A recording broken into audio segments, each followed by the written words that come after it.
Ladies and gentlemen, there is a raging debate as to whether the impeached former Deputy President, the Honorable Rigathi Gachagua, can contest for president. And as it is with everything in Kenya, there are those who say, yes, he can actually vie for president. There are others who are saying no. So opinion is divided as usual. What makes this interesting is that some famous lawyers are urging Rigathi Gachagua to contest. They are telling him that you need to vie. You are in the clear. Ladies and gentlemen, I told you why Rigathi Gachagua is threatening to vie. It is my considered opinion that Rigathi Gachagua deep down knows that he cannot contest for president. He cannot contest for a public office, leave alone the presidency. He knows that. That is my considered opinion. However, he's threatening to vie to achieve only two things. This is in my opinion. To galvanize his base, the Kikuyu support, and two, to up his value during their negotiations. This is what I mean. Kikuyus cannot be excited about Rigathi forever, especially if they know that he can no longer hold any public office. So they would rather be excited about those who have the ability to become president. And that is why Rigathi is giving them that option, that hope, that no, I can still be president. So he's trying his level best to galvanize this base around him. What is the purpose of galvanizing this base around him? It's lying to them, but it's working. You know, I told you we have an audience that is ready for the lies. And so it's working. What does he want to achieve with a united Kikuyu base behind him? And after threatening that he will be president. Remember, Rigathi said that during their negotiations, it will be about what are you bringing on the table in terms of numbers. If he has the Kikuyus behind him and Kikuyus have endorsed Rigathi Gachagua as their presidential candidate, by just that, he would be the most popular candidate in that so-called united opposition. He will be more popular than Kalonzo, than Matiang'i, than Natembeya, than any other person who would want to contest this post. Then he can now tell them, I am going to endorse one of you because I can't vie, but I want you to know that I will be calling the shots. And this is not the first time that has happened in Africa. Recently, Senegal had elections, and the popular candidate was denied a chance to vie. So what did that person do? He nominated somebody to vie on his behalf, and that person won overwhelmingly. So let's say in the unlikely scenario that Rigathi's candidate wins, Rigathi Gachagua will be calling the shots, because after all, this person would have won, would have been voted for, not because of their own popularity, but because of Rigathi Gachagua's popularity. So he is doing all this drama to achieve those two things. Make sure Kikuyus are solidly behind him by giving them false hope that he can vie, but then use that solidarity, that multitude, to up his bargaining power when they meet as the so-called united opposition. But then you say, are you now wiser than the lawyers telling Rigathi Gachagua to vie? Are you a lawyer? Now, I am not making these comments as a legal practitioner. I am not one. However, there is one thing that all of you must agree is true. Every Kenyan who is literate can read the Constitution. So that is why the Constitution is adopted by all Kenyans. That is why copies are distributed for Kenyans to read before they pass the Constitution in a referendum. It is not that lawyers have to go and read it for you. There are plain parts. There are parts of the Constitution that are very plain, that are black and white. And such parts are especially when it comes to who qualifies to vie for which position. Those are usually very plain. They don't want ambiguity around such issues, because then it will be litigated for years before even lawyers agree that this is what it meant. So in those areas, the law is very clean. For instance, the law requires you to be a citizen by birth.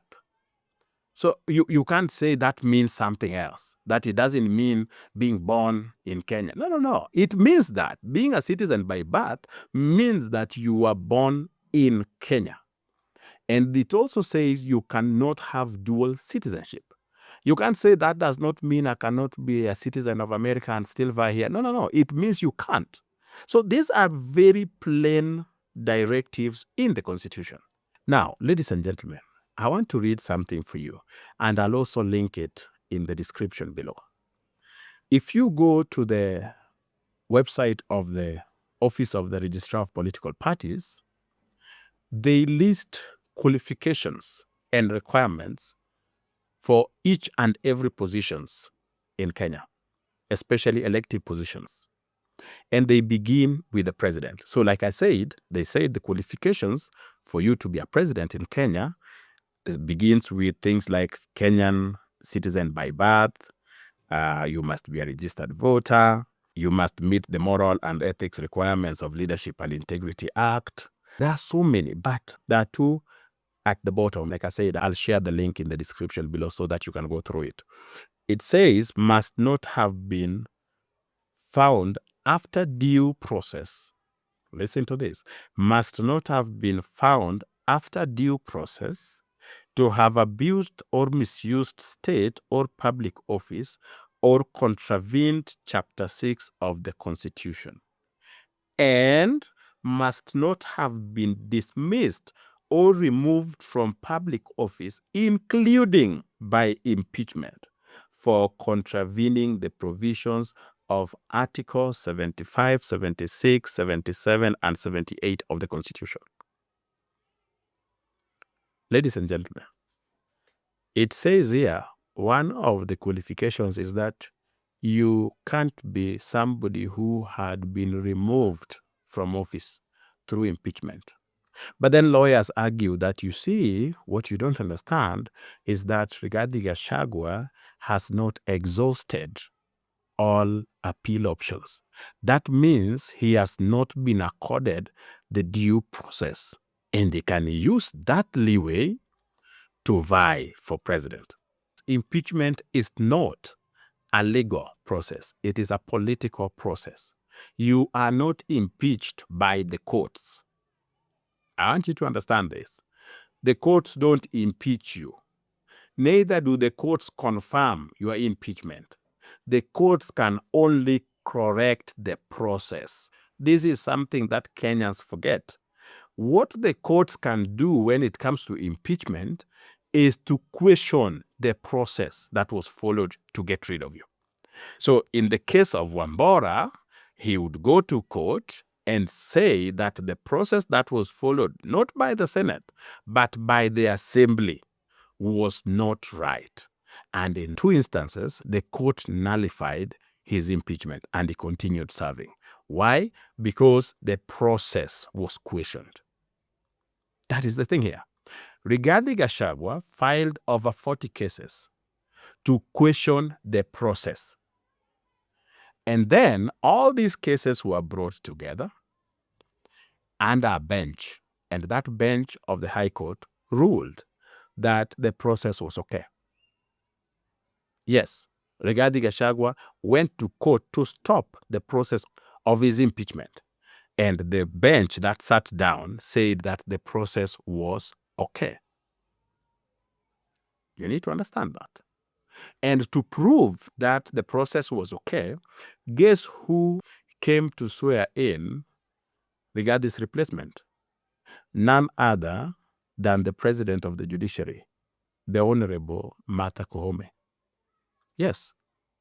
When Martha Koome presided over the swearing in of Kindiki Kithure as Rigathi's replacement, what she did in essence was to declare that not only was the process constitutional, she also brought with her the full weight of the judiciary. So if you sit somewhere and you tell Rigathi Gachagua that you see you've not exhausted all legal options.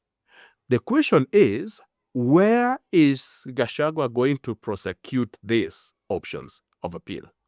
The same court that already put its full weight behind Kindiki. Because by going to swear in Kindiki, that is what the court said. The process was okay, it is constitutional. Because the only thing that can happen, that can save Rigathi, is for a judge, either the Court of Appeal or the Supreme Court, to say that the president of the Supreme Court and the registrar of the Supreme Court made a legal error. That doesn't happen. There is no lower court that is going to set aside what the Chief Justice did.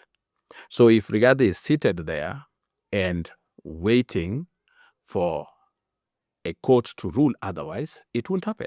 In fact, even when people were celebrating that the court had ruled otherwise, what the Court of Appeal had said was that the Deputy Chief Justice, Philomena Mwilu, was supposed to supply reasons why she empaneled the bench.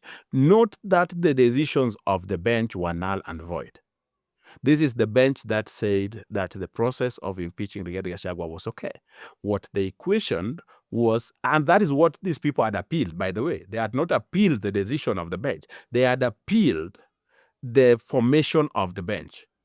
That the bench was formed by the Deputy Chief Justice instead of being formed by the Chief Justice. So it was a little a level of pettiness, but then Philomena argued that it was something that was delegated. It's a delegated power. It is allowed in the law for the Deputy Chief Justice to do something on behalf of the Chief Justice, unless the Chief Justice now wrote to that court and said, I did not approve this. That never happened. Like I told you, none other than Honorable Justice Koome went to swear in Kindiki Kithure. That meant that the court already threw their weight behind the process. That is why Rigathi Gachagua has never even bothered to continue pursuing these cases. He knows he is doomed. When somebody is already sworn in your place and that person is sworn in by none other than the head of the judiciary, then you don't have any other recourse. What they have told you is that you are officially impeached, and you are impeached following the due process. So you've been given due process. That is why Rigathi is not in court. You don't see him pursuing the cases. In fact, there was a time he was even saying he wants to withdraw all the cases if William Ruto was going to pay him for the remainder of his term. That is how resigned he is when it comes to pursuing these things legally. But then a lawyer would come and tell you that, no, you've not exhausted all options. You can go and appeal, and then if that does not go well, go to Supreme Court, where Philomena Mwilu and Martha Koome sit, and then wait for them to rule that Martha Koome was wrong to swear in Kindiki. That is not going to happen. Those judges don't rule against each other. The Supreme Court is the highest court in the land. Whatever decisions they make is fully binding. So the only options Rigathi has maybe is, after wasting time in court, he goes to East Africa the way Martha and Sonko did. But then you realize that the East African Court of Justice said that is not their jurisdiction. They don't listen to such cases. This is a done deal, ladies and gentlemen. And the lawyers who are telling Rigathi to vie are doing it for one reason. The same way Danston Omari was telling Rigathi that the cases will drag for 3 years. Yes, Danston Omari just stood and read a press conference with Rigathi saying that these cases will drag for, you can't impeach Rigathi. We filed so many cases. These cases will drag. By the time they are all heard, by the time they are all heard, Rigathi would have served his full term. What happened? What followed? Rigathi was impeached in a week's time. It's not what the lawyers promised. So you can't say that whatever a lawyer says is true. The law is clear, and it is something that anybody can read. As long as you are removed from office through impeachment, you cannot vie. You cannot hold a public office, let alone vying for president. Ladies and gentlemen, in case you've forgotten why Rigathi is threatening to vie, he's doing it for only 2 reasons. so that he can sustain the support he enjoys among Kikuyus, and so that he can up his game during the negotiation. Nothing else. He also knows he's not going to vie.